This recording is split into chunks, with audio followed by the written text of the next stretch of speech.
Friends, एक बार फिर स्वागत है आपका लॉगआउट एकेडमी चैनल पर। तो दोस्तों, आज की जो न्यूज़ है वह है उत्तराखंड ओपन यूनिवर्सिटी से संबंधित, यानी कि उत्तराखंड मुक्त विश्वविद्यालय से संबंधित।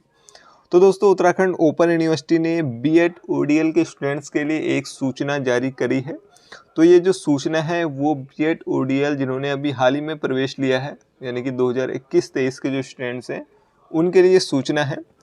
और अभी हाल फिलहाल में इसकी जो लास्ट डेट है वो एंड हो चुकी है बीएड ओडीएल में प्रवेश की, और उसके बाद ये जो सूचना है वो विश्वविद्यालय द्वारा जारी की गई है। तो क्या है ये सूचना, आइए इसको बारे में जान लेते हैं। तो सूचना जो जारी हुई है वो 27 अक्टूबर 2021 को जारी हुई है, और इसमें कहा गया है कि बीएड ओडीएल सत्र 2021-23 में प्रवेश हेतु ऑनलाइन माध्यम से आमंत्रित आवेदन पत्रों के आधार पर आवेदनकर्ताओं को सूचित किया जाता है कि उक्त कार्यक्रम हेतु एनसीटी रेगुलेशन 2014 के अनुरूप प्रवेश हेतु निर्धारित मानकों के अनुसार जो आवेदनकर्ता अर्ह नहीं पाएंगे उनकी सूची निम्नवत है। यानी कि जिन्होंने अप्लाई करा था बीएड ओडीएल के लिए और जिनके फॉर्म जो है वो कैंसिल कर दिए गए हैं, उनकी लिस्ट यहाँ पर यूनिवर्सिटी के द्वारा जारी की गई है। और ये आवेदन क्यों निरस्त कर दिए गए, क्योंकि जो ओडीएल बीएड ओडीएल के लिए यहाँ पर पात्रता मांगी गई थी, यानी कि जो आपके पास योग्यता होनी चाहिए इसमें एडमिशन लेने के लिए, तो उन स्टूडेंट्स के पास योग्यता नहीं थी, और जिस कारण से उनके फॉर्म जो हैं वो रिजेक्ट कर दिए गए हैं। तो देख लेते हैं क्या कहा गया है यहाँ पर। तो बीएड कार्यक्रम में प्रवेश पात्रता पूर्व में आवेदन फॉर्म के साथ दी गई थी जो निम्नवत है। बीएड कार्यक्रम में प्रवेश के लिए किसी मान्यता प्राप्त विश्वविद्यालय से स्नातक अथवा स्नातकोत्तर उपाधि में कम से कम 50% रैंक आपके पास होने चाहिए। कैटेगरी से अगर बिलोंग करते हैं तो 45% होनी चाहिए। इसके अतिरिक्त अगर आप इंजीनियर या तकनीकी जिसमें विज्ञान और गणित की विशेषज्ञता हो, और या आप स्नातक या प्रस्नातक में हो, तो 55 अंक आपके पास होने चाहिए। ये चीज़ें तो आपके पास होनी चाहिए। उसके साथ आप प्रारंभिक शिक्षा में प्रशिक्षेवरत अध्यापक होने चाहिए, या वे अभ्यर्थी जिन्होंने एनसीटी द्वारा मान्यता प्राप्त नियमित फेस टू फेस से अध्यापक शिक्षा का कोई भी पाठ्यक्रम पूर्ण किया है, वो ही लोग बीएड ओडीएल के लिए अप्लाई कर सकते थे। लेकिन कई लोगों के पास ये योग्यताएं नहीं थी, जिसके कारण उनका जो फॉर्म है वो रिजेक्ट कर दिया गया है।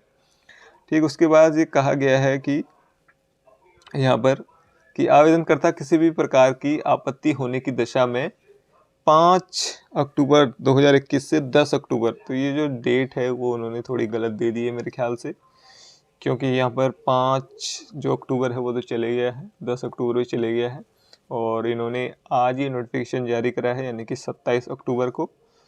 तो 27 अक्टूबर को नोटिफिकेशन जारी करा है, तो ये कह रहे हैं कि आवेदनकर्ता किसी प्रकार की आपत्ति होगी तो वो इतने से इतने तक निम्नवर्ती से संपर्क कर सकते हो। डेट देख लीजिए आप, डेट को छोड़िए।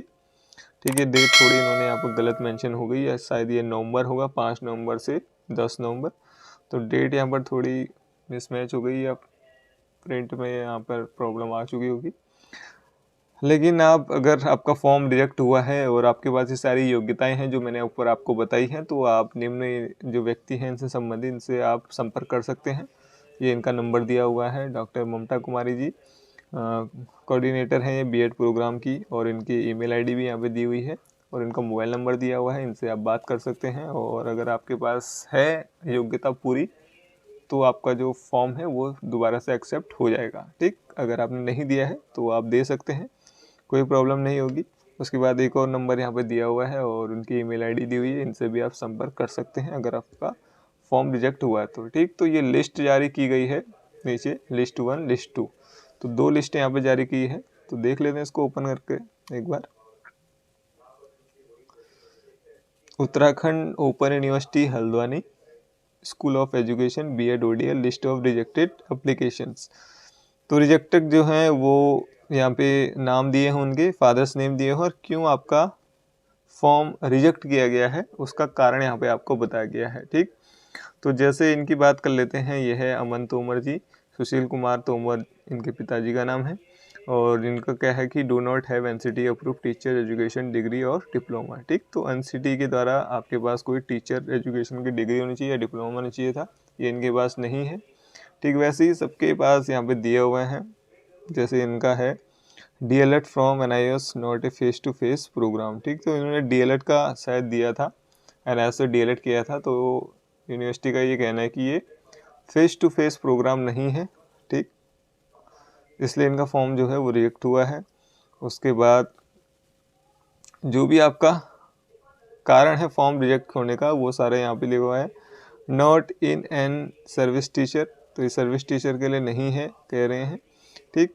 तो ये सब नाम आपके दिए हुए हैं, क्यों रिजेक्ट किया गया है आपका फॉर्म, तो यहाँ पे दिया हुआ है। तो इसमें टोटल 50 स्टूडेंट्स हैं जिनका फॉर्म रिजेक्ट हुआ है।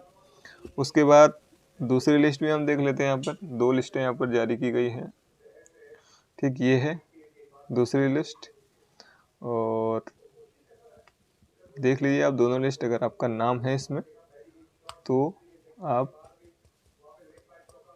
देख लें। अगर आपके पास पूरी योग्यता है तो कोई प्रॉब्लम नहीं है, आपका फॉर्म फिर से एक्सेप्ट हो जाएगा। अगर नहीं है तो फॉर्म आपका जो रिजेक्ट हो जाएगा। और कुछ स्टूडेंट्स कह रहे हैं कि रिजेक्ट फॉर्म हो जाए तो उसके बाद फ़ीस जो है वो रिटर्न होती है, तो फीस आपकी जो है वो रिटर्न नहीं होती है, ठीक। फॉर्म भरने से पहले आपको सारे जो फॉर्म का नोटिफिकेशन है वो पढ़ लेना चाहिए था, उसके बाद ही आप फॉर्म भरें, चाहे किसी चीज़ का भी हो, ठीक। जो नोटिफिकेशन है वो आपको पढ़ लेना है, उसके बाद ही किसी भी चीज़ के लिए आपको अप्लाई करना है। तो फॉर्म में साफ साफ कहा गया था ये चीज़ें आपके पास होनी चाहिए। उसके बाद भी अगर आपने फॉर्म भरा है तो इसमें यूनिवर्सिटी की कोई गलती नहीं है, ठीक। और अगर आपके पास है योग्यताएं सारी और फिर भी आपका फॉर्म रिजेक्ट हुआ है तो आपको कोई दिक्कत नहीं होगी, आप फ़ोन करिए तो आपका फॉर्म जो है वो एक्सेप्ट हो जाएगा। अगर आपने किसी कारणवश अपना जो योग्यता प्रमाण पत्र या जो भी था वो नहीं लगाया है तो फिर आप उसको भी लगा सकते हैं, ऐसी कोई प्रॉब्लम आपको नहीं होगी, ठीक। तो ये थी B.Ed ODL के स्टूडेंट्स की जिनका फॉर्म रिजेक्ट हुआ है, ठीक। तो ये अभी हाल ही में जो फॉर्म भरे गए थे उन स्टूडेंट्स की लिस्ट है, ठीक। अगर आपका नाम है तो आप देख लें, ठीक है। बाकी और कोई भी जानकारी आपको चाहिए इससे संबंधित तो आप कमेंट बॉक्स में कमेंट करके पूछ सकते हैं।